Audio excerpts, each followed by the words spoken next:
বিসমিল্লাহির রহমানির রহিম।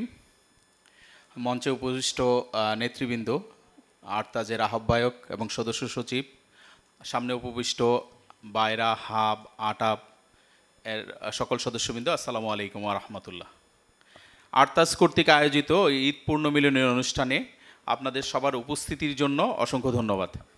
আসলে আরতাজ পূর্বে আমরা একটা তাওয়াফ সংগঠন, যেটা নিয়ে ফরিদ ভাই বিশ্লেষণ করেছিলেন, দীর্ঘ 9 বছর যাবত এটা আমরা পরিচালনা করে আসতেছিলাম দক্ষতার সহিত এবং সুনামের সহিত, এবং এটার একটা সুনাম ট্রাভেল ট্রেডে, বিশেষ করে হাব এবং আটাবে আমাদের একটা সুনাম বিস্তৃত ছিল। আমাদের মধ্যে ঐক্য ছিল, সেই জন্য এই সুনামটা ছিল। আমি একটু রেফারেন্সটা নিই। আসলে সংগঠন কিসের জন্য করা? সংগঠন করা আসলে মানে সহযোগিতামূলক। একা বেশি দূর যাওয়া যায় না, যদি একসাথে চলা যায় তাহলে অনেক দূর যাওয়া যায়। আমাদের 2015 সালে যখন হজের ব্যবসায় আমাদের একটা কোটার সংকট ছিল, হাজিদেরকে নিয়ে আমরা একটা চরম মানে ঝামেলার মধ্যে থাকতাম। যখন আমাদের এই সংগঠন তৈরি হলো, এই সংগঠনের কেউ আমার মনে হয় এই ঝামেলার মধ্যে জড়ায় না ফরিদ ভাইয়ের দক্ষতার জন্য।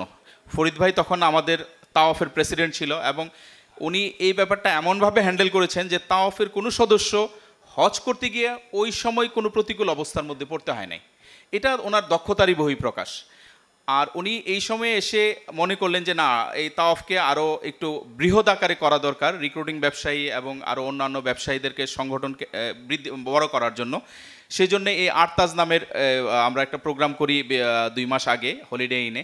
ওইটাতে সফলভাবে সবাই স্বতঃস্ফূর্তভাবে সাড়া দিয়েছেন। এই সারার পরিপ্রেক্ষিতেই আজকে এই নতুন সংগঠনের আজকেই প্রথম অনুষ্ঠান এবং স্বতঃস্ফূর্তভাবে সবাই অংশগ্রহণ করেছেন, সেজন্য ধন্যবাদ।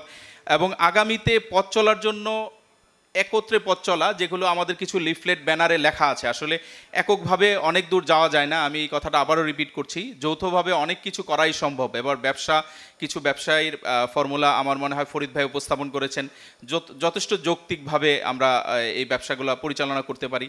এবং সংগঠন তো আসলে ব্যবসায়িক একজন আরেকজনকে সহযোগিতার জন্য আমরা এই তাওয়াফে আমাদের মন মানসিকতা ছিল, এবং এই আরতাজ যে সংগঠনটা হয়েছে আমার মনে হয় এখানেও আমরা ওই মন মানসিকতা নিয়েই এবং ওই লোকগুলোকে নিয়েই আগাইতে চাই।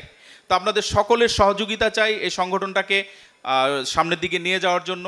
এবং আপনারা যাদের পরামর্শ আছে আমাদের আহ্বায়ককে বলবেন, আমরা ওই পরামর্শগুলো গ্রহণ করব এবং এই সংগঠনটাকে একটা মানে দৃষ্টান্তমূলক একটা দৃশ্যমান সংগঠন, গতানুগতিক যে সংগঠন, ওই সংগঠনের মতো হবে না। এটা একটা সবার চোখে পড়ার মতো সংগঠন হবে, কারণ একজন আরেকজনকে সহযোগিতার মন মানসিকতা নিয়ে আমরা এই সংগঠনটা আসলে করতে যাচ্ছে আমাদের ফরিদ ভাই। তো সবাইকে এখানে আবারও উপস্থিত হওয়ার জন্য ধন্যবাদ জানাচ্ছি। সবাইকে আসসালামু আলাইকুম।